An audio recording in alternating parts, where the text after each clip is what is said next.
And on the 8th day, God looked down on his planned paradise and said, I need a caretaker. So God made a farmer. God said, I need somebody willing to get up before dawn, milk cows, work all day in the fields, milk cows again, eat supper, then go to town and stay past midnight at a meeting of the school board. So God made a farmer. God said, I need somebody willing to sit up all night with a newborn colt and watch it die, then dry his eyes and say, maybe next year.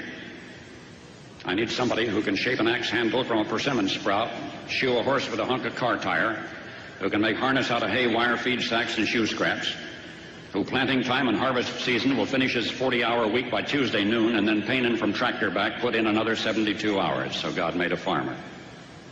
God said, I need somebody strong enough to clear trees and heave bales, yet gentle enough to yean lambs and wean pigs and tend the pink-combed pullets, who will stop his mower for an hour to splint the broken leg of a meadowlark. So God made a farmer.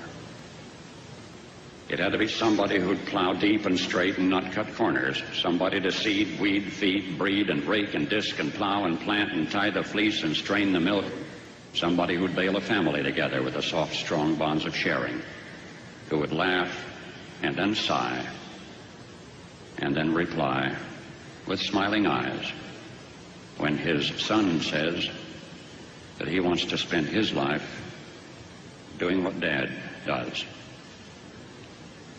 So God made a farmer.